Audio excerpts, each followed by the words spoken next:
On va donner la parole à Ivan Gavrilov, qui dirige Chaos Consulting, qui va nous parler donc d'innovation et d'innovation comme booster de business. Je ne vais pas forcément vous présenter, je vais vous laisser le faire, vous le ferez bien mieux que moi. On va avoir la chance donc de partager 1 heure avec vous, et puis on se retrouve juste après.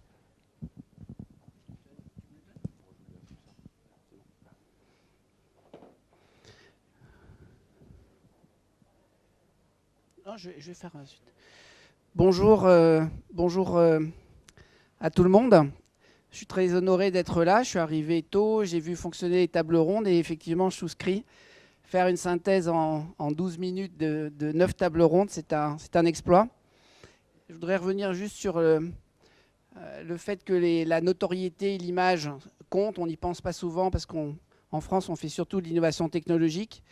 Il se trouve que c'est nous qui avons été appelés par Biafin quand ils se sont fait racheter par Johnson & Johnson. C'est une petite entreprise qui faisait 4 millions de profits, donc qui financièrement valait 30, mais ils savaient que leur marque était un peu connue. Et quand on a demandé à Ipsos de la calculer, 50% des Français la connaissaient. Et quand on s'interroge sur comment être connu de la moitié des Français dans le secteur de la cosmétique, ça coûte en moyenne 300 millions. Donc être connu de 50% des Français donne une valeur immatérielle de 150 millions de plus que les 30 millions pour la valeur industrielle. Elle s'est vendue 180. Et d'ailleurs, on voit aujourd'hui que Johnson & Johnson a déployé cette marque sur le bronzage, les bébés, les enfants, etc., les peaux sensibles. Et donc là, on a un exemple sous les yeux d'une société française petite qui réussit bien, mais qui n'avait pas forcément les mêmes moyens que Johnson & Johnson, qui est un des 4 premiers groupes du monde en cosmétique, pour la déployer sur d'autres continents et sur d'autres produits. Donc en fait, sans doute, vous ne me connaissez pas, donc je vais juste vous dire mon parcours qui explique la raison pour laquelle je me suis passionné pour l'innovation depuis tout petit. Je suis resté tout petit, mais depuis tout petit en jeunesse. J'ai fait donc une école scientifique et j'ai remarqué pour arriver jusqu'à ces études, et le système scolaire français reste le même, que nous avions une note par élève depuis que nous sommes au cours primaire, qu'on travaille tout seul, que si on copie sur l'autre, on a 0, que si on laisse copier dessus, on a 0. On a des problèmes bien posés, et une fois qu'on a trouvé, on a raison. En fait, c'est 4 caractéristiques des modes d'apprentissage français. Alors, je pense que nous avons parmi les meilleurs ingénieurs du monde, mais quand vous donnez un problème à 2 ou 10 ingénieurs, vous avez 2 ou 10 réponses. Ils se mettent rarement ensemble pour travailler, parce que juste à l'école, c'était interdit. Sous d'autres latitudes, les gens travaillent en équipe. Logiquement, alors disons, quand on arrive dans la vie active, ça c'est sûr, les problèmes sont mal posés, il faut les reformuler. On n'a pas appris à les reformuler parce que le professeur ne nous demandait pas de reformuler les questions. On devait répondre à celles qu'il avait prévues. Il nous a donné des problèmes qui n'avaient qu'une seule solution, alors que dans la vie, il faut avoir de l'imagination et choisir, sinon il n'y aurait pas de décision. Donc c'est complètement différent. On travaille rarement tout seul, et même si on travaillait seul, on a un client à convaincre, on a un banquier à trouver, on a des équipes à faire travailler. Donc, on n'est jamais seul dans la vie si on veut faire une interaction fructueuse. Et même quand on a raison, comme il y a des compétiteurs qui, eux, n'ont pas raison, si c'est vous qui gagnez, ils vont vous copier ou faire autre chose et vous êtes obligé de recommencer ce que vous avez fait, même quand c'était bien. Donc, en fait, on est câblé pour enfoncer des clous avec des marteaux. Mais quand on est devant une vis, on a un peu le même outil qui est le marteau et ça ne marche pas. Donc je ne dis pas qu'il faut toujours avoir la démarche que je vais montrer, mais selon la nature du problème qu'on a à résoudre, il faut être capable de manier le marteau et le tournevis. Donc j'ai fait mon doctorat sur une très belle question posée par un vice-président d'une grande boîte qui s'appelait Havas et qui m'a dit « j'aimerais augmenter la productivité des bonnes idées. C'est-à-dire que les gens que je paye à avoir des bonnes idées, ils ne les aient pas forcément en 3 semaines, mais en 2 jours, ça me coûterait moins cher. » Et donc, pendant ce travail doctoral, j'ai pu rencontrer 150 personnes, surtout des scientifiques qui avaient trouvé des théories, des entrepreneurs qui gagnaient de l'argent et des sportifs qui gagnaient. Et je leur ai demandé comment ils réfléchissaient, et je me suis aperçu qu'ils ne réfléchissaient pas comme nous l'avons appris à l'école. En même temps, ça s'apprend. Et comme mes travaux ont coûté un peu cher, parce que j'avais fait un logiciel de stimulation du cerveau qui valait en 86 300 000 €, le groupe m'a dit de créer ma boîte. C'est pour ça que j'ai créé Chaos. Et on a choisi ce terme un peu provocateur, parce que Nietzsche avait dit il faut beaucoup de chaos dans la tête pour accoucher d'une étoile qui danse. Un très joli programme. Et vous allez voir que l'innovation, c'est souvent chaotique au sens où c'est une petite chose qui en entraîne beaucoup par conséquent. Ce n'est pas toujours beaucoup d'argent pour accoucher d'une souris. Et donc, en créant Chaos, depuis 25 ans, on accompagne à peu près 50 entreprises par an qu'on aide à innover. Donc, je vais vous raconter des histoires vécues de l'intérieur. Bon, la première raison pour laquelle il faut innover, c'est que si on ne le fait pas, d'autres le font. Et un jour, on n'existe plus. Tout le monde a sous les yeux en ce moment l'exemple de Kodak. Kodak a inventé l'appareil numérique, mais ils le disent eux-mêmes, ça fait 15 ans qu'on cherche comment gagner de l'argent dans le numérique, autant d'argent que dans l'argentique, et on n'a pas trouvé à temps. Je crois qu'ils faisaient 14 milliards de profits les bonnes années, et une des raisons, c'est que c'était des chimistes qui savaient déposer le moins d'argent possible sur les pellicules. Du coup, ils étaient moins chers que les concurrents et ils étaient leaders mondiaux. Mais l'usine de Chalon-sur-Saône, c'est 4 km de bande pour déposer presque nano par nanomètre chaque molécule au bon endroit. Et donc, quand on est spécialiste de ça, devenir spécialiste du numérique, même si on l'invente dans un laboratoire, et surtout trouver le business model où on va gagner de l'argent dans le numérique, c'est pas simple et ils n'ont pas réussi. Je crois que le fameux livre « Le prix de l'excellence », sur les 12 sociétés qui sont mentionnées dans les années 2000 comme les plus innovantes des États-Unis, 8 ou 9 d'entre elles sont de Chapter 11. Panam n'existe plus, pour citer la compagnie aérienne. Donc, même quand vous êtes un colosse, vous avez toujours un talon d'Achille. Et même de grandes entreprises réussissent à perdre. Pourquoi ? Parce que ceux qui sont plus petits et ceux qui sont plus passionnés, justement, et qui font de l'innovation, parce que ce n'est pas toujours facile de faire de l'innovation dans une grande boîte. On peut avoir beaucoup d'argent, mais il faut savoir s'organiser, trouver des gens passionnés, créer les interactions dans les entreprises. Il y a des systèmes de pouvoir, il y a des silos. Et donc, il est parfois plus difficile dans une grande boîte de réussir à coopérer avec un autre service que dans une petite boîte. On se connaît tous, on mange à la cantine tous ensemble. Et donc, on peut faire de l'innovation. C'est quand même assez rustique, là, l'innovation. Il ne faut pas croire qu'il y a des grands modèles. C'est surtout des rencontres. Des rencontres improbables, et deux spécialistes de deux choses différentes résolvent ensemble un problème. Je vous donne un exemple récent. Je déjeunais avec 15 chefs d'entreprise dans le réseau APM que vous connaissez peut-être, et je demandais à mon voisin comment se portait son business, quel était son business et comment il se portait. Il tranchait des morceaux de beefsteak dans les parties dures pour les remettre ensemble ensuite et que ce morceau devienne tendre. Donc il réussissait à vendre du beefsteak avec des protéines qui a un bon goût, tendre à des gens qui avaient moins d'argent et qui ne pouvaient pas se payer les parties les plus nobles de la viande. Donc une bonne idée de business, mais il dit souvent ma scie se coinçait dans les fibres de la viande et donc je perdais du temps. En parlant avec mon instructeur d'avion, parce que j'apprenais à piloter, il m'a demandé si ma scie avait un bord d'attaque et un bord de fuite. Alors il dit, de quoi tu parles ? Il dit, une aile, ça coupe l'air, et il faut bien qu'il y ait un bord d'attaque et un bord de fuite. Donc il a appelé le fabricant de scie en lui demandant s'il pouvait lui faire une scie avec bord d'attaque et bord de fuite. Oh, t'es regardé sur Internet à quoi ressemblait une aile d'avion, et il lui a fait cette scie qui ne se prend plus jamais dans les fibres, donc la productivité a augmenté, et ça c'est une découverte qui, vous voyez, qui passe par l'aéronautique alors qu'on croit avoir un problème de bouchée.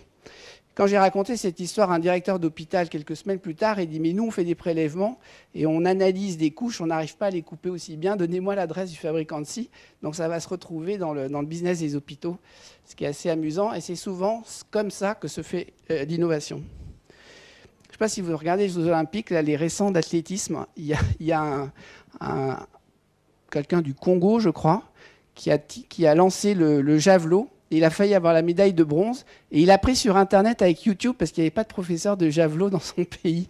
Et c'est ça aujourd'hui l'innovation, c'est-à-dire que tout le monde avec une passion peut aller sur Google et trouver des gens qui ont peut-être résolu son problème dans un autre domaine. Donc en fait, il faut réussir à avoir une pensée analogique. Et malheureusement, à l'école, on ne nous l'a pas enseigné, alors que l'analogie, Aristote disait qui possède l'analogie possède le monde. C'est la première source de créativité puisque vous avez juste à copier-coller dans votre secteur. En général, on benchmark les gens de notre secteur. Si on benchmark les gens qui savent résoudre le même type de difficultés, même dans un autre métier, on peut faire de l'import-export de concepts et innover dans son secteur. Donc si vous ne le faites pas, d'autres le font, et donc vous finissez par déposer le bilan. Donc en tout cas en entreprise, le rythme de l'innovation, alors selon le secteur où vous êtes, le rythme peut être plus ou moins rapide. Chez Lafarge, je le dis en toute gentillesse parce que je travaille avec eux, une fois tous les 10 ans, c'est pas mal. C'est-à-dire, ils disent, nous, on change le toit de l'usine quand il pleut dedans. Mais ce qui compte, c'est le prix de revient. Enfin, c'est le prix. Il faut être le moins cher possible. Donc, on fait le minimum d'innovation parce que ça coûte de l'argent. Si vous êtes chez Hewlett-Packard, il y a écrit sur les murs, si le business plan change tous les 3 mois, c'est pas qu'on ne sait pas où on va, c'est qu'on est réactif. Donc, la durée de vie d'un projet, c'est 3 mois. Et tous les 3 mois, on regarde et on dit, on l'arrête parce que les Coréens l'ont réussi. Donc, ça va très, très, très vite. Dans le logiciel, pareil, à peu près 3 mois. On a hébergé un site qui s'appelait excite.com en France, qui est un moteur de recherche qui avait quand même levé 4 milliards au Nasdaq. Il n'existe plus. Et je me souviens de son PDG qui revenait de la Silicon Valley en disant « C'est bizarre, nous travaillons à la pertinence de la réponse et ceux d'en face, là, une petite boîte qui s'appelle Google, ils travaillent sur la vitesse de la réponse. » Je me demande pourquoi. Bon, il en rigole encore. Mais il ne faut pas se tromper de ce qu'on cherche quand on fait de l'innovation. Et en l'occurrence, trouver vite a été plus important pour les gens que de trouver juste, surtout si ça durait 20 secondes et qu'on ne voyait rien s'afficher pendant les 20 secondes. Parce que Google, comme tout le monde allait chez eux, à la fin, ils ont aussi répondu sur la première page juste. Ce n'est pas toujours le premier document, mais c'est rare qu'en 2 ou 3, 4, vous n'y ayez pas. Vous avez une idée du nombre de requêtes quotidiennes qui sont adressées à Google aujourd'hui ? 1,5 milliard par jour. Probablement de 500 millions d'internautes. C'est colossal ce qui est en train de se passer sur Terre. Donc, une fois qu'on sait qu'il faut le faire, comment le faire ? Donc, la définition déjà, c'est quelque chose de nouveau et qui marche. C'est les deux en même temps, et c'est pour ça que c'est compliqué à faire. Parce que quand vous faites des choses nouvelles, vous n'êtes pas sûr qu'elles vont marcher. Et quand vous faites des choses qui marchent, vous vous dites pourquoi changer. Donc, on entend sans arrêt parler d'innovation, ça c'est juste que tant que vous n'êtes pas en crise, comme dit le proverbe, il n'y a que les bébés mouillés qui aiment le changement. Tant que vous ne serez pas mouillé, vous n'aurez pas envie d'innover. Et pourtant, si vous ne le faites pas, quelqu'un le fera à votre place. Je crois que la société qui faisait des tentes il y a 20 ans n'existe plus, le campeur ou je ne sais plus laquelle, j'ai même oublié son nom, parce que Quechua a réussi à la déplier en 2 secondes. À chaque fois qu'on se donne un défi comme ça, au début, on dit c'est impossible. Mais si vous n'essayez pas de le résoudre, vous êtes sûr de ne pas trouver. Et si au début, vous ne le faites pas en 2 secondes, mais en 10, vous prenez quand même tout le marché. Alors j'aime bien donner cet exemple parce que c'est le PDG de Conté qui me l'a raconté. Et ça revient d'ailleurs à ce que disait M. Bord sur les robots. C'est une entreprise qui a fait des crayons en bois de 1794, après la Révolution française, jusqu'en 1970. Et ils sont aperçus que c'était très manufacturier, que ça coûte très cher. Et donc, ils ont demandé au bureau d'études d'inventer un crayon de papier qui vaut 15 centimes, mais qui, s'il est fabriqué dans un pays à bas coût de main-d'œuvre, est le même prix de revient. Donc, ils ont inventé ça, et le président dit pendant 7 ans, on n'a pas réussi à le vendre. On a changé quelque chose qui vaut 1 centime de franc de l'époque, et les ventes ont décollé. Vous avez une idée de ce que c'est ? Alors, on voit la gomme, on dit la gomme. Alors, l'innovation, c'est pas du ou, c'est du et. Donc, et il fallait faire et la gomme, et la couleur, etc. Mais c'est l'agrafe qui a fait décoller les ventes.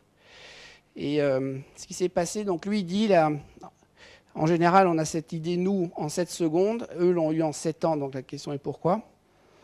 Et la réponse est qu'on n'a pas fabriqué des crayons de bois pendant 200 ans. Parce que comme on ne mettait pas d'agrafe, on ne pense pas à l'agrafe. Par exemple, les roues de secours, on l'entend, est une vraie roue. Un jour, quelqu'un s'est dit, mais la question, c'est d'aller jusqu'à un garage réparer sa roue crevée. Une galette fera l'affaire. Quand vous voyez l'économie de poids, vous pouvez imaginer la quantité d'essence qu'on a brûlée pour rien depuis que les voitures existent. Vous savez aussi pourquoi les moteurs sont devant dans les voitures ? Parce qu'ils ont remplacé les chevaux dans les diligences. Donc on a mis la force de traction devant. Porsche, quand il a réfléchi, il a dit pourquoi pas derrière. C'est l'entreprise dans laquelle il fallait mettre $1 il y a 100 ans et qui vous rapporte le plus aujourd'hui avec un modèle unique dont le moteur est derrière. Ce que je veux dire, c'est que notre cerveau, il fait beaucoup de choses par référence au passé et c'est très difficile de se réinterroger, mais c'est très important de le faire. Donc en fait, il dit au bout de 7 mois, on a eu l'idée. Mais la réunion du comité de direction s'est passée comme ça. Le directeur financier a dit ça vaut 1 centime où je le retrouve. Le directeur industriel a dit j'ai pas la machine. Le directeur de la qualité a dit c'est un emmerde de plus. Et le directeur marketing a dit les gens n'ont pas besoin d'agrafe, ils ont une oreille pour ça. Donc il dit finalement l'innovation c'est un moment d'inadvertance de la direction générale. C'est-à-dire qu'au bout de 7 ans, on a arrêté de se poser des questions et retenez ça si vous retenez qu'une seule chose, c'est expérimenter. C'est-à-dire qu'au lieu de réfléchir, parce que les Français sont très forts pour réfléchir, en 25 ans, j'ai dû animer plus de 1000 brainstorming et des paperboards qu'on achetait à la poubelle. J'ai dû m'en faire jeter par mes clients un grand nombre. Et souvent, 3 ou 4 ans plus tard, je voyais un concurrent lancer une des idées qu'on avait mis au paperboard et qu'on avait jeté à la poubelle, et ça marchait. Et en fait, le seul reproche qu'on pourrait faire à ceux à qui on l'avait donné en premier, c'est de ne pas avoir essayé, expérimenté. Si vous faites une série limitée de 500, vous la mettez en vente dans un supermarché. Si vous pouvez faire un petit spot à la télé, c'est encore mieux. À Romorantin, on peut changer les spots télé pour vérifier des mix marketing. Et là, si ça sort, vous demandez aux gens, mais pourquoi vous l'achetez? Et pourquoi vous trouvez ça bien? Et là, vous êtes surpris par la réponse parce qu'elle n'est pas intuitive et ce n'est pas au paperboard que vous la trouvez. Ils disent, je fais une affaire. On dit, mais vous l'utilisez pour agrafer? Oh non, non, je n'ai pas besoin d'agrafer mon crayon, non. Mais alors pourquoi vous l'achetez? Parce que ça devrait valoir 2 € et ça vaut 15 centimes. Mais pourquoi vous dites que ça devrait valoir 2 €? Tous les objets à écrire qui ont une agrafe, c'est des styles ou plumes, etc. C'est des beaux objets. Donc votre truc, là, ça devrait valoir 2 €. Donc je fais une affaire. Bargain en anglais. Et donc en fait, ils disent, on fait des études, personne n'utilise, mais dès qu'on l'enlève, ça arrête de se vendre. Donc voilà un truc qu'il ne faut même pas réfléchir. Il faut en faire une série limitée, si on peut. Alors, quand on fait un film au cinéma, on ne peut pas faire une série limitée. À propos de levée de fonds, je vais vous raconter comment, si je vous dis non, vous allez tout de suite savoir. C'est un scénariste qui fait un film qui se passe dans l'espace. Il va voir beaucoup de producteurs à Hollywood qui lui disent tous, ton film coûte 250 millions de dollars. Je ne suis pas du tout sûr qu'il va marcher, donc pas d'argent. Et puis là, il n'y a pas de prototype possible sur un truc comme ça. Et un jour, il se dit, ma façon de demander n'est pas bonne. Il prend un nouveau producteur dans l'annuaire. Il va le voir et il dit, monsieur le producteur, avez-vous vu Les Dents de la Mer? Un producteur dit, tout le monde a vu Les Dents de la Mer, bien sûr, j'ai vu Les Dents de la Mer. Il dit, est-ce que c'est un succès? Succès planétaire, c'est évident. Pourquoi vous me posez la question? Vous savez pourquoi c'est un succès planétaire? Parce que les gens, pendant 2 heures, ils ne voient pas le requin, mais ils savent qu'il est là. Ils ont peur. Mon film, c'est exactement la même chose dans l'espace. Ça s'appelle Alien. Le mec, il dit donnez, et il produit. 1 minute. Ça, c'est un autre truc qu'on n'a pas appris à l'école, c'est être pertinent en 1 minute. Si vous elevator pitch à Stanford, vous ne quittez pas le campus tant que vous ne savez pas. Si vous avez la chance de monter dans l'ascenseur avec votre PDG, qu'avant le 7e étage, il vous a dit « ton projet, je le finance ». Quand j'écoute les Français restitués dans les séminaires internationaux, parce que j'en anime, c'est toujours ceux qui vous disent « alors, on a réfléchi pendant 2 heures dans la salle ». Et on ne sait toujours pas ce qu'ils ont trouvé. Et donc, ils sont très forts pour vous parler du processus, mais jamais du résultat, et surtout du pourquoi le résultat, il faut y aller. Donc, on n'a pas appris à être convaincant. Et c'est vrai partout. Pierre-Gilles de Gennes avait écrit dans Le Monde, après son prix Nobel, on devrait apprendre aux scientifiques français à présenter une innovation scientifique en 10 minutes. La bande passante de l'homme ne peut pas supporter plus que ça, de toute façon. Alors ça, pour moi, c'est l'expérience qui résume le mieux ce qu'est l'innovation et ce qu'est la créativité. Donc, pour les gens de la salle, la différence sémantique entre les deux, créativité, c'est l'idée de la chose nouvelle, et l'innovation, c'est la réalisation de l'idée. Vous ne pouvez pas innover sans être créatif. En revanche, vous pouvez être créatif sans innover, c'est-à-dire que vous ne passez pas à l'acte. Et innovo, novo, c'est nouveau, et in, c'est dedans. Ça veut dire que ça rentre dans le marché. Sinon, vous êtes un inventeur. Donc, j'ai eu la chance de parler en présence de ce prix Nobel de physique 77 qui s'appelle Prigogine et qui, justement, a travaillé sur la théorie du chaos. Et c'est pour ça qu'il a eu son prix Nobel. Et donc, dans ce colloque où chacun avait 1 heure pour parler de son sujet, un journaliste scientifique a présenté cette expérience avec des fourmis, qu'il avait eu l'idée d'affamer 2 jours. Et au bout de 2 jours, il avait mis un pot de miel au bout d'un pont et il a observé comment les fourmis, qui sont des êtres sociaux intelligents, ont trouvé le miel. Enfin, plutôt, les fourmis sont bêtes individuellement, intelligentes collectivement, le contraire de nous. Vous êtes d'accord? C'est bon, ça suit. Alors, il y en a une qui se dit, ici, il n'y a pas à manger, il faut que j'y aille. Donc elle va sur le pont, mais elle se dirige aux odeurs laissées par les précédentes, et il n'y a pas d'odeur. Donc elle se dit, j'ai dû me tromper, je fais demi-tour. Vous voyez, par exemple, quand vous lisez un texte comme La mémoire de l'eau de Benveniste, vous avez tous une opinion. Vous dites, c'est juste pas possible. Pourquoi vous dites ça? Pourquoi je dis ça? Parce qu'on se dit, ça se saurait si c'était vrai. Vous savez, en fait, les laboratoires pharmaceutiques, ils avaient très, très, très, très peur qu'ils trouvent. Parce que lui, il disait, je prends un verre d'eau, je mets de l'aspirine dedans, je fais passer une onde musicale. Et plus loin, et il disait même à New York, je prends un verre d'eau sans aspirine, je fais passer le rayon de musique qui passe à travers le verre, qui a gardé la mémoire de l'aspirine, et il rend aspirinant l'eau sans aspirine. Si ça marche, ça veut dire que vous prenez un lac en Afrique, vous mettez Vous faites passer un rayon dedans et vous avez autant de produits actifs que vous en avez besoin. Ça veut dire qu'il descend le coût de production des médicaments à 0. Donc évidemment que ça terrifiait tout le monde. Ce que je veux dire, benveniste, moi les seuls gens que j'écoute me dire ça marche pas, c'est ceux qui ont pris 2 verres, qui ont fait expérience et qui disent ça marche pas. S'ils disent ça peut pas marcher, parce que le mouvement brownien, etc., ils sont pas sérieux. Marconi, quand il a inventé les ondes TSF, il a quand même émis un jour des ondes à Paris qu'il a réceptionnées à New York. Et tout le monde disait les ondes se propagent droit et la Terre est courbe. Et il disait il faut essayer. Et c'est après qu'on a essayé de comprendre pourquoi les ondes arrivaient de l'autre côté. Même les scientifiques ne sont pas toujours sérieux quand ils vous disent ça ne marchera pas ou ça ne peut pas marcher. Les innovateurs, ils font des expériences et à un moment, ils disent mince, ça marche. Les scientifiques, c'est derrière qu'eux comprennent pourquoi ça marche. Il y a 3 façons de perdre de l'argent, vous savez ça. Les femmes, le jeu, les ingénieurs. La 3e est la plus sûre et la moins agréable.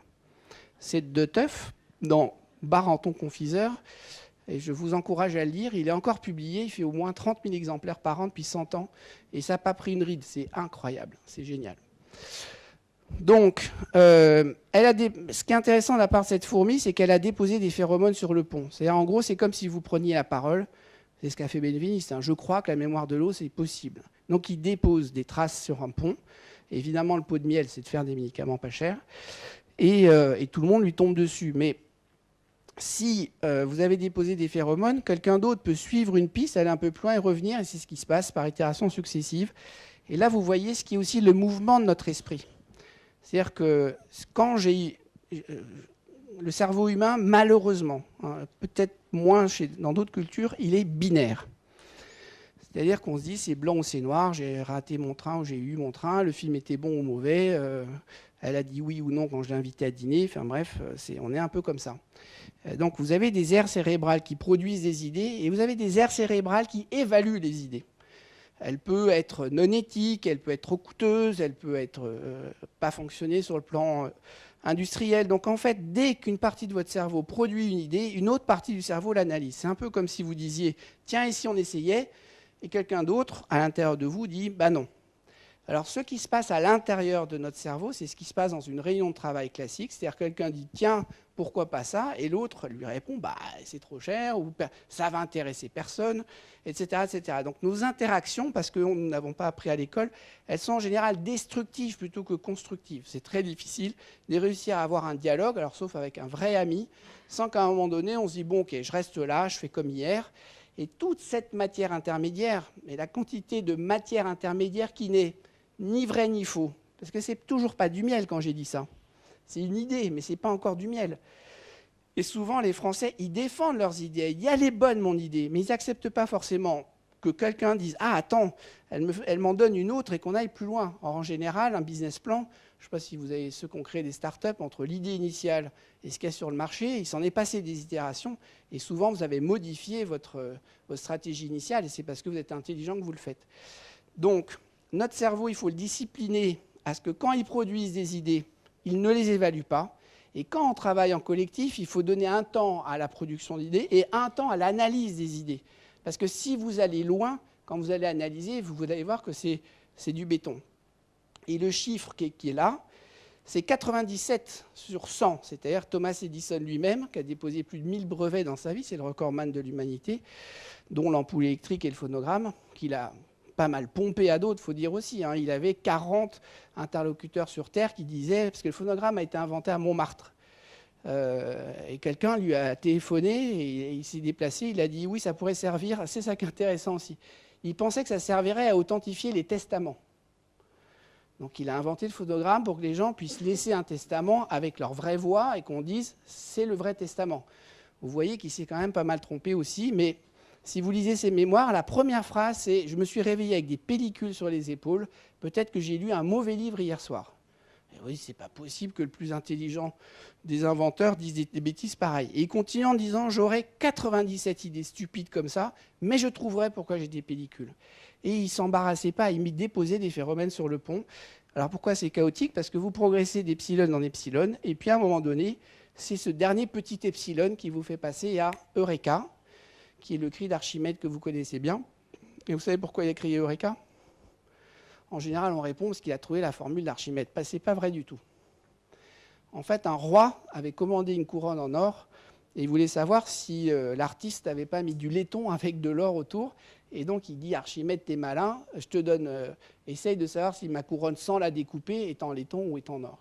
Et donc en se plongeant dans son bain, Archimède a vu l'eau monter, il s'est dit, je vais faire pareil avec la couronne, je vais la copier en laiton, puis je vais mettre celle du roi et celle en laiton, je vais voir si elle monte pareil. Si ça monte pareil, c'est que c'est du laiton. Vous voyez un peu la distance qu'il y a et qu'il réussit à mettre entre je me plonge dans mon bain et je résous le problème de la couronne. Les créatifs, ils font beaucoup d'hypothèses comme ça, ils relient tout à tout, et 97% de ce qu'ils relient ne fonctionne pas, mais 3 fois sur 100, c'est Eureka.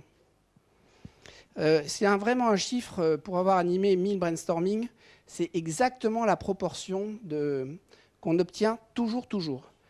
On a fait un jour un brainstorming de 2 mois avec 600 ingénieurs d'un groupe automobile pour inventer des voitures plus écologiques. Et c'était tout sauf électricité parce qu'ils étaient déjà dessus. On a produit 2000 projets, ils ont produit 2000 projets en 2 mois. Et bien, devinez combien ont été actés? 60. 60 sur 2000, mais c'est toujours, on retrouve ce chiffre de 3%. Si vous ne passez pas par 2000, vous n'en avez pas 60. Et il n'y a pas de moyen d'aller directement à un pot de miel sans passer par toutes ces itérations ici. Je parle d'innovation de rupture, quelque chose d'un peu gros, hein, pas des progrès. Bon, cet exercice, vous l'avez tous fait une fois dans votre vie, je suppose, qui a créé la fameuse réponse Think out of the box.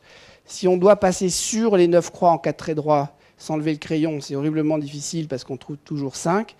En revanche, et c'était De Bono qui l'a inventé, un Anglais, qui a écrit beaucoup de très bons livres sur la créativité, Serious Creativity, Lateral Thinking, Six Hats, tout ça c'est de lui, c'est le pape.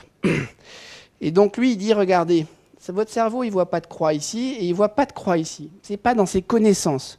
N'empêche que si je vais travailler avec des Chinois, si je dépose des brevets, etc., donc faire des hypothèses, ça va devenir plus simple et donc il trouve la solution qui est celle-là. Pour les pros, vous savez aussi qu'une fois que vous avez trouvé en 4, vous pouvez trouver en 3, en 2, en 1.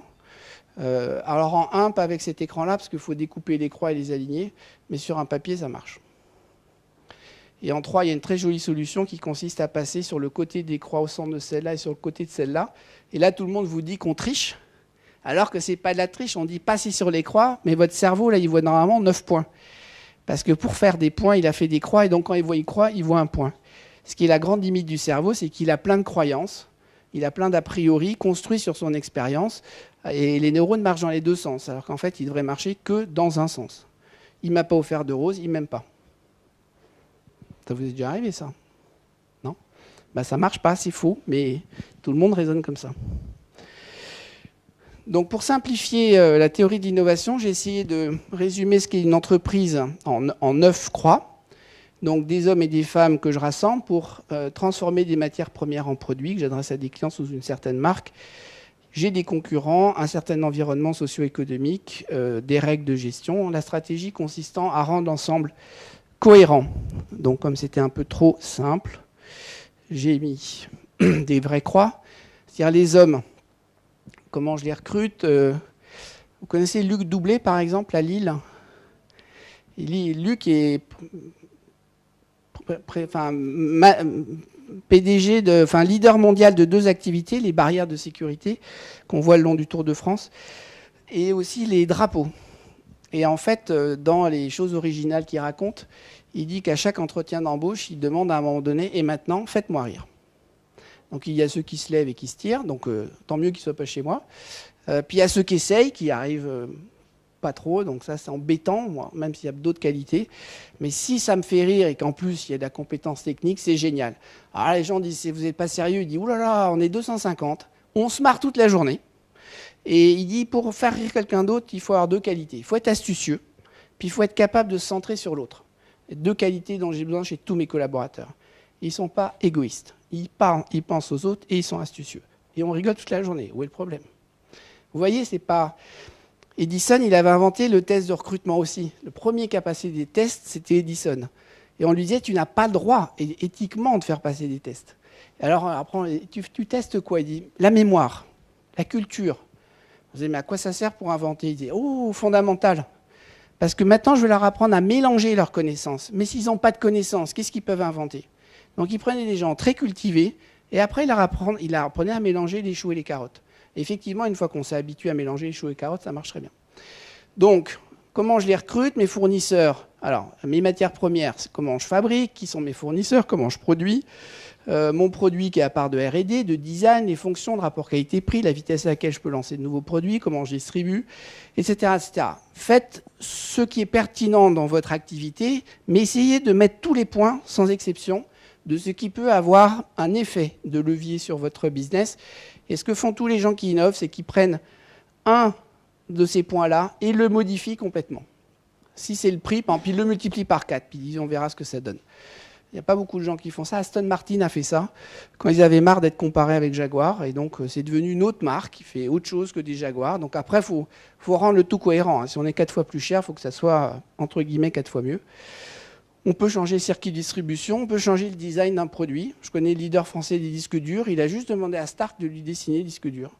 Et comme il est beau, les gens préfèrent acheter un disque dur beau, mais il ne va pas plus vite, il n'a pas plus de mémoire, mais il est beau. Et ce qui est malin de sa part, c'est d'avoir dit, pourquoi pas un disque dur beau? Et il y a plein de gens qui disent, c'est pas comme ça qu'on choisit un disque dur. Oui et non. Quand tout le monde sait ce que c'est qu'un disque dur, c'est comme ça qu'on le choisit. Donc je vais vous donner quelques exemples maintenant. J'ai prévu pour l'effort que vous faites d'arrêter à 20 pour laisser 10 minutes de questions-réponses. Ça vous va? Alors, voici des entreprises qui ont innové en B2C. Alors, celle que j'aime beaucoup, parce que en l'occurrence j'y étais, c'est Orangina. Donc Orangina réunit ses 40 dirigeants et on anime le séminaire de 2 jours. Et on commence toujours par ce qu'on appelle une exploration. C'est-à-dire on pose des questions aux dirigeants et je demande à tous les gens autour de poser des questions. Qu'est-ce qu'on fait? Est-ce qu'on est des vendeurs de... Alors, au début, on dit du jus d'orange. Pourquoi pas des vendeurs de rêves? Et c'est quoi des ados qui sont heureux? Est-ce qu'on pourrait les aider à réussir leurs études? Enfin, n'importe quoi, tout, comme un martien.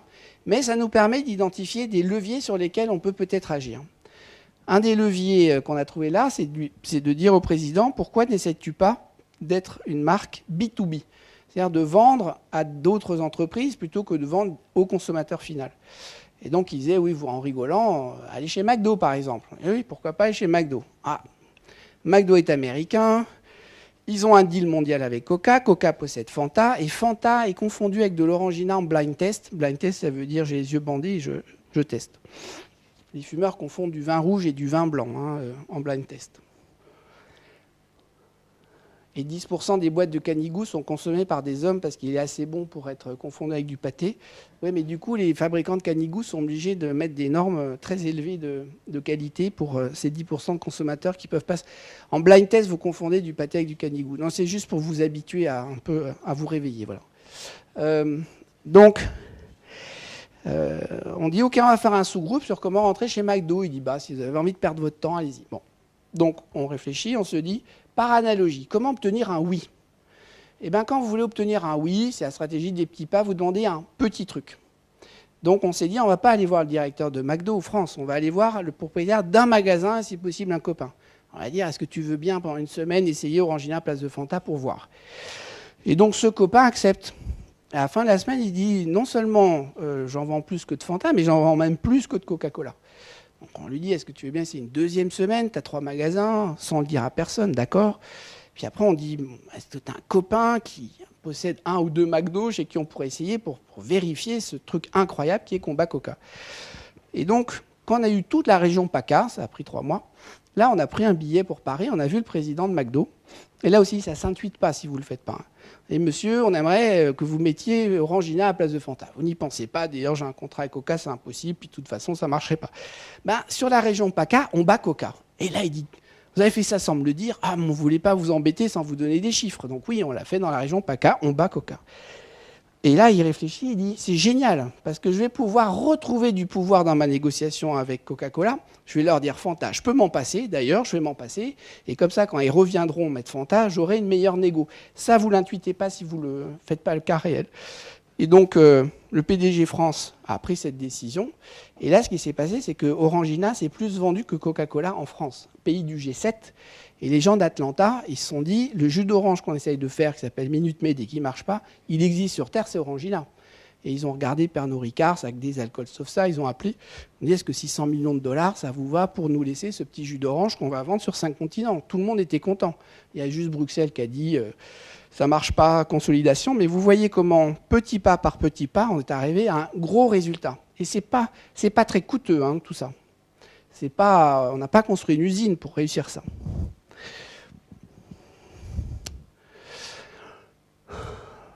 Alors celle-là, je l'aime bien parce que c'est nous et on a eu un prix de l'innovation agroalimentaire. Saint-Hubert qui fait de la margarine à l'oméga 3 et qui nous demande d'innover.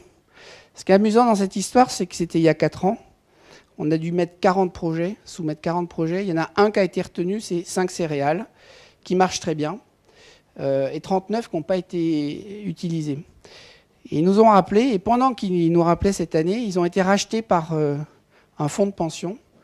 On a soumis, pareil, 40 projets. Devinez combien ont été retenus? Depuis que les Anglais qui possédaient la marque, qui disaient on fait 48 millions de profits, l'an dernier on veut 50 cette année, donc ils font une innovation. Et là, le groupe qui a racheté 300 millions, cette petite perle, il dit là vous allez vous allez doubler le chiffre d'affaires. Et donc ils prennent 28 projets sur les 40. C'est juste que vous changez l'actionnaire et vous changez complètement le mode de pensée. Et ça, je l'ai vu plein de fois. J'ai vu chez Arcelor, où on travaillait avant que Mittal le rachète. Donc Mittal, ça a une mauvaise réputation en France parce qu'il ferme des fours. Mais quand, dans la division où on travaillait, qui faisait 20 000 personnes quand même, qui faisait des inox, le raisonnement du patron de cette division, c'était que le nickel augmentait et que donc le prix de l'acier augmenterait, enfin d'acier d'inox très très spéciaux, et donc que les ventes diminueraient. Vous êtes d'accord avec le raisonnement? Est-ce que vous êtes théorique ou pratique? J'ai un petit test qui n'est pas de moi, qui est d'un monsieur qui s'appelle Tayeb, dont je vous recommande la lecture. Tayeb, il a écrit le 9 septembre 2001 que peut-être un jour 2 tours percuteraient les 2 tours dans les trains, enfin 2 avions percuteraient les 2 tours dans lesquels il travaille.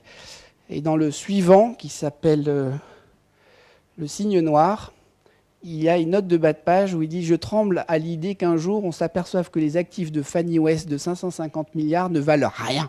Ce sont les subprimes. » Donc il est assez visionnaire et c'est un quant libanais, mathématicien, qui travaille sur les choses très rares qui changent tout. Et il dit « Le cerveau humain est gaussien, c'est son problème. Il faut se battre contre la gaussienne. » Il dit « Si je prends une rame de métro avec 1000 personnes dedans, je les pèse, je trouve 70 kg en moyenne. J'en enlève un, je mets l'homme le plus lourd de la Terre, 250 kg, la moyenne ne va pas beaucoup bouger. Vous pouvez appliquer les gaussiennes au poids. Maintenant, si je leur demande leur salaire moyen, que c'est 2 000 € par mois, et que j'en enlève un, que je mets Bill Gates, là, la moyenne, elle ne reste pas à 2 000, elle monte à 200 000, enfin à 20 000. Donc, il dit c'est les événements rares qui changent tout. Et il s'intéresse à ça. Et donc, il a un test pour voir qui est pratique et théorique. Donc, il dit, voilà, vous êtes en face d'un monsieur qui lance 10 fois le dé, et 10 fois de suite, le chiffre 6 sort. Quelle est la probabilité pour que la 11e fois, cet homme fasse un 6? Répondez dans votre tête. Qui a répondu une chance sur 6? Levez la main. Oui, presque tout le monde. Il dit, ben voilà, vous êtes des théoriques. Parce que cet homme, soit le dé est pipé, soit ce mec s'est lancé le dé, mais il vaut mieux jouer le 6 la fois d'après. Et donc, on raisonne toujours comme ça. Donc, cette idée que comme il y a du nickel dans l'acier, cet inox va être plus cher, donc il va se vendre moins, c'est une idée d'X-Min. Il n'y a pas d'X-Min ici, ça va? J'ai fait que l'X, enfin X-Sport, moi. Et donc, quand Mittal a racheté, il a demandé quels étaient les projets d'investissement dans l'inox. Il n'a pas dit, on va traverser la Sibérie 3 ans, on n'investit pas. Il dit, non, je crois que vous ne prenez pas assez l'avion. Regardez où il y a des grues sur Terre, et ces gens-là, ils vont payer le prix que ça coûte, mais ils ont besoin d'immeubles avec du très bon inox, et donc on va investir. Et ils ont investi un paquet d'argent, et ça a rapporté un paquet sur la division inox. Donc attention à toutes ces anticipations rationnelles qu'on croit rationnelles et qui sont finalement pas si rationnelles parce qu'on a trop d'éducation. Alors les exemples B2C sont plus faciles à raconter parce qu'on est consommateur des produits, mais en B2B, vous avez des choses qui peuvent être très spectaculaires aussi. J'aime beaucoup celle-là. D'ailleurs, j'ai rencontré le directeur R&D monde de Michelin, qui d'ailleurs m'a raconté une histoire que je ne connaissais pas, et qui est quand il a pris la division pneus de camion, quelle est la première chose qu'il a faite? Patron de la R&D. Hein. Il a pris un billet d'avion, il a été dans tous les pays où il y a beaucoup de camionneurs. Et il a passé 48 heures à rouler avec des camionneurs. Et il leur dit hey, qu'est-ce que t'attends, ton camion, etc. Il dit aux États-Unis, par exemple, les gens passaient, ils ont des boîtes non synchronisées. Ils font double débrayage pour passer les vitesses. Alors, je leur ai dit quand même, c'est troublant, ça existe. Il dit oui, mais nous, on ne veut pas qu'il y ait de femmes qui conduisent le camion ici. Il dit j'ai découvert qu'il y avait un syndicat, que c'est un syndicat semi-mafieux. Et donc, les mecs, il faut qu'ils prouvent leur virilité, qu'ils empêchent des gens non syndiqués de rentrer dans le truc. Donc, le camion reste inconduisible par quelqu'un qui n'a pas leur force physique. Et du coup, il dit bon, alors c'est quoi un beau camion de macho et tout? Alors, il dit des gros pneus. Ah, il dit ok, je vais vous le dessiner. Et il leur montrait des dessins. Ah, si vous faites ça, on dit à nos patrons de changer tous les pneus de tous les camions. Et donc, il leur a fait cette roue et il a changé les pneus de tous les camions américains. Mais si vous ne faites pas ce qu'on appelle de l'ethno-marketing, vous ne découvrez pas ça. Pas de votre bureau à Clermont-Ferrand, en tout cas. Et pays par pays, il faut se taper de rencontrer camionneurs qui n'ont pas les mêmes routes, pas les mêmes camions, etc. Vous ne pouvez pas le faire en chambre, ça. Et une des innovations dans le business model, c'est de louer la roue au lieu de la vendre. Enfin, le pneu, pardon. Et si vous les vendez, vous avez quand même envie que les gens les usent assez vite pour en revendre. Si vous les louez, vous avez envie qu'ils les gardent tout le temps. Donc la R&D, elle a mis au point un pneu qui fait 5 fois plus de kilomètres qu'avant. Parce qu'avant, ce n'est pas là qu'on mettait l'effort, évidemment. Donc c'est bon pour la planète, c'était bon pour Michelin. Il faut tout rendre cohérent parce qu'il faut aller changer les pneus sur les aires d'autoroute pendant que les camionneurs dorment. Tout ça, ça se calcule et du coup, on voit combien on peut louer ce pneu et ça rapporte plus d'argent à tout le monde. Alors là, je vous ai... Donc, entreprise par entreprise, il faut trouver ces 1, 2, 3 leviers singuliers et qui font que vous serez différents. Celle-là, je l'aime bien.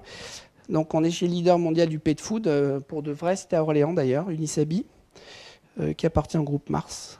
Et dans le brainstorming, on a l'idée de faire du pâté pour chat avec du homard. Ah, pourquoi pas? Comment réagissez-vous devant cette idée? J'ai déjà entendu des gens me dire c'est choquant. Bon, premièrement, vous vérifiez que les chats aiment le homard, parce que si ça se trouve, ils détestent ça. Une fois que vous avez vérifié qu'ils aimaient le homard, vous vérifiez que ce n'est pas le goût homard, mais la chair homard. Là, c'est encore pas de bol, parce que c'est vraiment la chair et pas le goût. Puis après, vous calculez le prix de revient, et qu'est-ce qu'il y a? Quelle est la seule chose à faire? Vous avez fabriqué 500 boîtes, vous les mettez à Armorantin, vous faites une petite pub à la télé, puis vous regardez si ça sort. Ça sort. Le directeur marketing de l'époque, il dit « Personne n'achètera ça ». Alors là, il faut faire très attention à ce qu'on appelle les prophéties autoréalisatrices, c'est-à-dire ça devient vrai parce que j'y crois. Les innovateurs, ils se disent peut-être ça va marcher. Si vous dites ça va pas marcher, croyez-moi, vous arrangez pour que ça marche pas et vous dites je l'avais bien dit, j'avais raison. Le pessimiste est quelqu'un qui fait des prophéties autoréalisatrices qui se réalisent toujours. Et quand il y en a un dans une équipe, il pollue la tête de tout le monde. On a créé une boîte avec un ancien négociateur du RAID et il dit un jour on descend sur une prise d'otage et il y a un des 40 qui dit aujourd'hui on va peut-être se planter. On lui a dit rentre chez toi. Le pessimisme c'est très contagieux. On sait que ça peut rater, on n'a pas besoin de quelqu'un qui le dit. Donc l'innovateur c'est quelqu'un qui y croit et c'est quelqu'un qui croit que le marché peut devenir comme il pense. Donc je finis sur Sheba, on a fait les 500 et on a été voir les gens qui les achetaient. On s'est dit pourquoi vous avez acheté ce truc aussi cher? Et il dit champagne pour moi, Sheba pour mon chat. Ça fait 3% des volumes, 15% des résultats.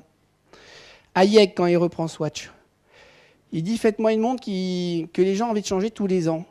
Le directeur des études dit monsieur Hayek, vous ne connaissez pas l'industrie horlogère, les gens changent leur montre sur Terre en moyenne tous les 17 ans. Il dit je m'en fous. Il dit mais vous ne pouvez pas vous foutre de la réalité. Il dit je m'en fous. Faites-moi une montre que les gens ont envie de changer tous les ans. On lui dit monsieur Hayek, personne n'accepte de travailler pour un fou pareil. Alors il dit bon d'accord, alors faites-moi un accessoire de mode qui donne l'heure. Mais en disant accessoire de mode, il change la façon dont ces gens qui avaient sûrement du mal à... C'est dur de donner l'heure juste. Je ne sais pas si vous avez déjà essayé. Pendant un an que ça ne se décale pas d'une minute, moi je tire mon chapeau. Mais c'était une boîte d'ingénieurs. Et donc en fait ce qu'il dit implicitement, c'est personne n'a pensé à ce brief, à ce pot de miel.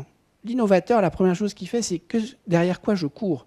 Et si c'est changer tous les ans, c'est dans le bracelet qu'on fait de l'innovation, tout autant dans le mécanisme, évidemment, mais on arrête d'appeler un chat. L'innovateur, dès qu'on lui dit une montre, il dit ouais, bon, employons le mot chat. C'est neutre. Parce que dès que vous dites lunettes, implicitement, c'est sur les yeux. Enfin, c'est sur les yeux. Pourquoi j'ai la vue? Ça se porte avec 2 branches ou 2 verres. Pourquoi on n'a pas 3 verres? Pourquoi pas 4 ou pourquoi pas 1000? Le velcro, ça a été inventé comme ça. Donc en fait, le mot, en général, fige la pensée. Donc il y a un moment où on fait exprès d'appeler les choses autrement pour inventer plus facilement. Donc les 3 étapes du processus. La première, c'est de se dire, si on était totalement naïf, comment on verrait les choses. C'est de reformuler sous une forme extrêmement challengeante. Et là, il y a un savoir-faire très très fort qui est comment je pose la question. Parce que vous avez des questions qui sont notamment posées en oui-non. J'ai formé récemment les colonels qui vont devenir les meilleurs généraux de France. Et alors, ils posaient toutes les questions, ça. Faut-il faire ça? Je dis, c'est une question fermée, mon colonel. Vous êtes agaçant. À quelles conditions faut-il le faire pour que ça marche? Ah, c'est déjà un peu plus ouvert. Bon, ils ont appris à Saint-Cyr à être binaire, hein, parce que dans l'action, il vaut mieux aller vite et pas être trop se poser de questions. Mais ils sont entraînés pour travailler sous le feu. Mais quand ils sont dans des bureaux, parce que quand on devient général, on n'est plus sur le terrain, il faut qu'ils reconfigurent leur mindset et notamment qu'ils posent des questions ouvertes. J'ai un mot dans ma poche, je vous défie, non, je vous encourage à le deviner en me posant des questions, je vais vous répondre. À part, qu'est-ce qu'il y a écrit sur le mot? Allez-y. C'est en relation avec la réunion? Non, pas du tout. En même temps, un peu, d'une certaine façon. C'est pas une personne. Un email ou un animal? Ah, un email, non. C'est une liste non plus. Bon, je vous la joue courte, mais grosso modo, vous allez poser 17 questions pour trouver le mot. Parce que vous posez des questions fermées dont la réponse est oui, non. Et vous apprenez peu de choses à chaque fois. Donc ça marche. Il y a même un petit robot, enfin un truc comme ça, qui devine, je sais pas, Akhenator, un truc comme ça, où il y a un site et une machine. Il pose 22 questions et il trouve le mot que vous avez en tête. C'est extraordinaire. Mais si vous me dites, Yvan, comment tu as choisi le mot? Yvan, qu'est-ce que tu ressens quand tu penses à ce mot? Yvan, à quoi ça sert? Vous allez apprendre une tonne de choses. Et quand on se met en binôme dans les séminaires et qu'on dit apprenez à poser des questions ouvertes, faites-le, en 3 questions, vous trouvez tout le temps. Les gens sont même obligés de cacher de l'info pour ne pas vous dire. Je me dis à quoi ça sert? Je dis à faire tomber de l'eau sur Terre. Vous avez quand même déjà une grosse information. Alors ça peut encore être un arrosoir. Et si vous me dites à quoi ça ressemble, je vous dis il y a des grandes masses blanches dans le ciel. C'est bon, vous avez trouvé nuages. 2 questions. Mais on n'est pas habitués, nous, Français, à poser des questions ouvertes. On croit que c'est indiscret. C'est comme ça qu'on progresse.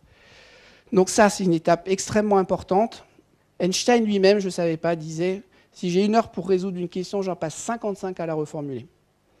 C'est beaucoup. Hein. Et Lincoln disait « Si j'ai 7 jours pour couper un arbre, j'en passe 6 à aiguiser ma hache ». Donc ils sont à peu près tous d'accord là-dessus. Ça, c'est la phase la plus célèbre, c'est le brainstorming, mais il y a beaucoup d'autres façons de faire que je vais vous présenter un peu rapidement. Et surtout, le 3e losange, donc divergence-convergence, c'est je fais des protos, je regarde ce que ça donne, parce que même si ça ne marche pas, je sais pourquoi. Et donc, je peux progresser, je n'ai pas fait une erreur. Le vice-président de 3e monde, quand il a vu le truc des fourmis, parce qu'on intervenait ensemble devant 200 personnes, mais c'est exactement comme ça qu'on fait la R&D chez 3M. On fait du post-it, après on en fabrique 500, on le donne, on distribue dans la zone, on regarde si les gens recommandent, et après c'est mieux qu'une étude marketing. C'est du vrai, on sait ce qu'ils font. Donc les bonnes questions, c'est les questions ambitieuses et paradoxales, genre comment écouter de la musique en jouant au golf, qui a été réinventé après d'ailleurs, c'est du marketing, ça c'est pas exactement comme ça que ça s'est passé, mais je suis obligé d'accélérer. Et s'il vous plaît, ne répondez jamais aux questions que vous posent les consommateurs. Ils posent les mêmes aux autres fournisseurs. Donc répondre à une question posée à voix haute, ça ne sert à rien, c'est trop tard. Devinez leurs rêves, ça c'est facile. Moi, je voudrais manger des gâteaux sans grossir, je voudrais conduire une voiture sans avoir d'accident. Quel que soit le métier dans lequel on est, je voudrais une imprimante qui corrige mes fautes d'orthographe. Je voudrais parler dans ma langue et être entendu dans la langue de la personne d'en face. Partez des rêves de l'humanité. Ils sont infinis. Les besoins primaires sont satisfaits, c'est une grande bêtise. Bien sûr que non. On a tous envie de se téléporter. On a tous envie que nos enfants ne soient jamais malades. On a tous envie de tout un tas de trucs qu'on n'a pas. Donc, si vous partez des rêves des gens et qu'avec votre techno, vous pouvez les satisfaire, croyez-moi, ils vont l'acheter. Steve Jobs avait interdit les groupes Kali, les groupes d'expression. Il dit, mais qu'est-ce que vous allez demander à un consommateur? On sait mieux que lui ce qu'on peut faire. Il ne va pas vous dire, je veux un ordinateur de 3 mm, il sait qu'on ne peut pas le ventiler. Mais nous, on va trouver comment le faire. Et il ne va pas nous dire, je veux un truc qui démarre tout de suite, on va lui faire, on va lui dire, parce que là, c'est 30 secondes, alors il va nous dire 2 fois plus vite, 15 secondes. Si on est instantané, ça s'achète, un iPad. Vous voyez ce que je veux dire? C'est tellement facile de se mettre dans la peau des clients. Si je veux pouvoir dormir en conduisant ma voiture, ben voilà, à Citroën de se débrouiller. Et Google va le faire, là, la voiture sans conducteur, elle est en route. Mercedes sait le faire aussi. Ils en sont aux essais. Après, sur l'autorisation de rouler avec sur le... Donc la deuxième étape, quand on a posé des très bonnes questions, c'est l'imagination, avec les fameux brainstorming, mais aussi, je pense, les 2 méthodes les plus puissantes. C'est l'empathie, se mettre à la place des autres, ou se mettre à la place d'un objet et se dire, qu'est-ce que je vois? Je suis dans un frigidaire, il y a une main qui ouvre la porte, qui me saisit, est-ce que c'est une main d'enfant? Enfin, faites des jeux comme ça, on fait des jeux de rôle. On se met à la place des clients, on essaye de leur... On a fait ça chez Orange l'autre jour, c'était drôle, avec des grands clients. Alors vous êtes le président d'Air France, et vous recevez, ou le DSI d'Air France, vous recevez quelqu'un d'Orange, qu'est-ce qu'il vous demande? Il se mettait que les hôtesses de l'air puissent téléphoner gratuitement quand elles arrivent dans un aéroport, etc. Et que j'ai des câbles qui me permettent de montrer des images. Et à la fin, les gens d'Orange, il veut vraiment ça, le gars? On lui dit, je ne sais pas, mais il rêve de ça en tout cas. C'est vous qui l'avez joué. Ah oui, mais on est incapable de le satisfaire. Ah ben, créez des offres, parce que s'il y a quelqu'un d'autre qui le fait, vous perdez le contrat. C'est tellement facile de se mettre à la place du client. Et je crois la méthode la plus puissante, c'est l'analogie. C'est-à-dire, je prends quelque chose qui existe dans un secteur et je l'applique ailleurs. Donc là, j'ai mis le Raccord Legris, qui a été à Rennes, que donc vous connaissez, hein, qui gagnait beaucoup d'argent avec ça. C'est un joint avec un critérium qu'il a imaginé. Le fondateur de Tetra Pak, c'est en voyant sa femme faire du boudin dimanche, il s'est dit, tiens, si au lieu de faire passer de la chair, je faisais passer un liquide, est-ce que je pourrais poinçonner des 2 côtés? Et donc, il invente le Tetra Pak comme ça. C'est-à-dire que des innovations sous les yeux, nous en avons en permanence. Il suffit de regarder sans sens critique, mais en se disant à quoi ça s'applique. Et évidemment, faites des protos, testez, racontez l'histoire.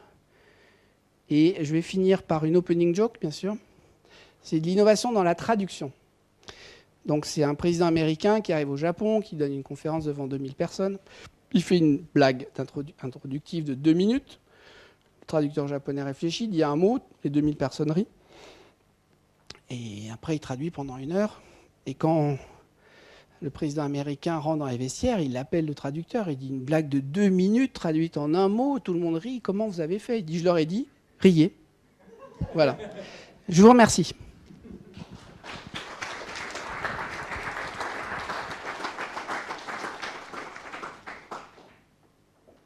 Là, c'est mon bureau. Place de l'Étoile, forcément. Il faut beaucoup de chaos dans la tête pour acheter une étoile qui danse. On est cohérent jusqu'au bout. Allez, c'est à vous de poser des questions. Les Chinois disent quand on pose une question, on a l'air idiot 5 minutes. Si on ne la pose pas, on reste idiot toute sa vie. J'aime bien ce proverbe. Non, allez-y.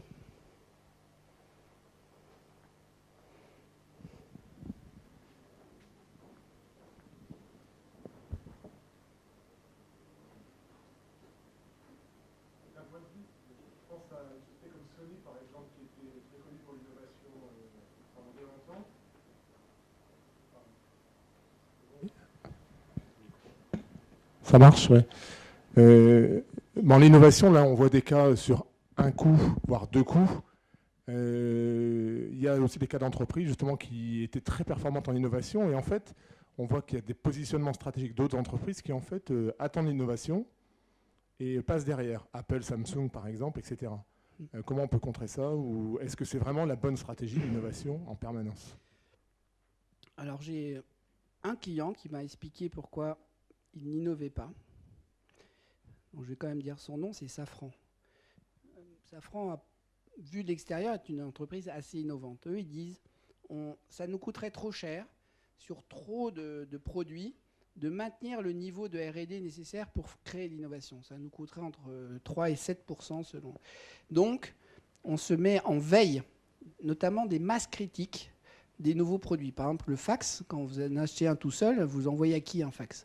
Il y en a au moins 2, etc. Donc eux, ils disent on attend, on regarde, et le jour où le marché décolle, on se dit ok, on fait un fax moins cher, plus rapide que tout le monde. Et donc, on est les plus rapides copieurs du monde.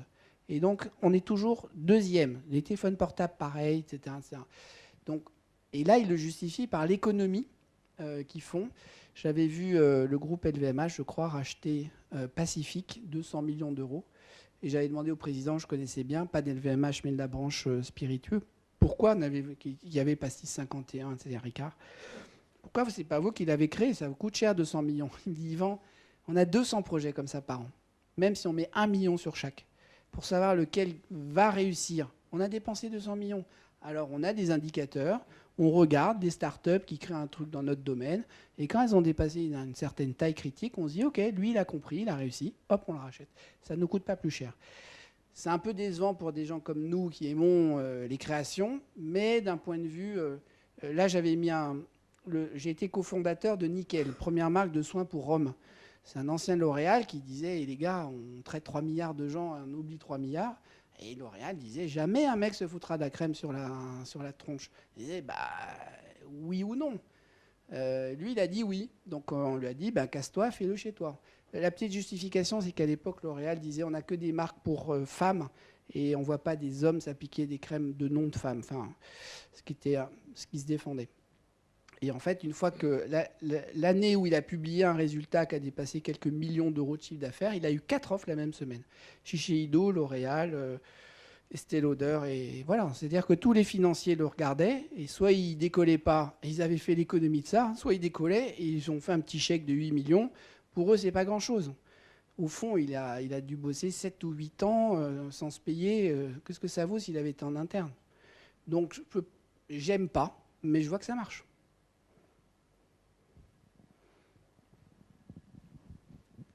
Oui, madame.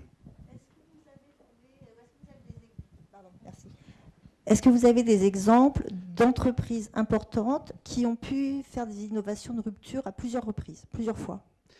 Oui, il y en a une, et ce n'est pas un hasard, c'est General Electric. General Electric, c'est une des plus grosses boîtes du monde. Elle a été créée par Thomas Edison, justement. Et lui, il a dit, jamais de certitude. On réinvente tout, tous les jours. Chez eux, ils sont incroyablement pragmatiques. Ils essayent, c'est une culture américaine. Ils bossent en équipe. Enfin, il a mis dans le code génétique ce qu'il faut pour qu'ils soient dans la banque, dans les IRM, dans les hôpitaux. Ils sont dans des activités tellement... Et pour le coup, à mon avis, même s'il y a une branche un jour qui coule parce qu'elle ne doit pas arriver une techno ou un truc, il restera une capacité de se régénérer partout. C'est l'entreprise qui est la plus discrète et la plus impressionnante du point de vue de l'innovation, pour moi, après en avoir rencontré beaucoup. Je voudrais vous signaler, parce qu'il me reste 2 minutes, j'ai écrit un livre qui est en téléchargement. Malheureusement, on ne pouvait pas faire gratuit sur Amazon. Et bref, c'est une histoire qui se passe en 2550, c'est pour ça qu'elle parle d'innovation. Et je dis en préambule, 3 innovations de rupture sont déjà réalisées. Ce n'est pas de la science-fiction. Je prévois juste que d'ici 500 ans, elles seront devenues démocratiques. La première, c'est les chimères. Donc des hommes, du croisement de génome humain avec du génome animal. 150 espèces viables ont été inventées par les biologistes anglais qui ont le droit pour des raisons thérapeutiques. Donc, donc on va améliorer la race humaine en lui mettant des gènes d'animaux. C'est des greffes de puces. Donc on va nous faire des hommes qui auront Excel, etc. et toutes les langues directement dans des Google Glass, mais implantées dans le cerveau. Et la troisième, c'est que notre longévité va s'accroître de plusieurs centaines d'années dans les 40 ans qui viennent. On pense 400 ans. Donc essayez de réimaginer vos vies, vos consommateurs, vos technos dans un univers avec des hommes qui ont un QI de 5000, enfin, qui ont Google intégré à leur cerveau, quoi. Et des capacités physiques décuplées, etc. C'est passionnant, hein. Et je pense que le comité de bioéthique, il faut qu'il se mette à bosser tout de suite sur ce qu'on va laisser faire et pas faire. Ce n'est pas de la science-fiction, c'est techno existante. Bon, je ne voulais pas vous gâcher votre apéritif non plus, hein. On s'arrête? Non, c'est pour l'heure, hein. Moi, j'adore finir à l'heure.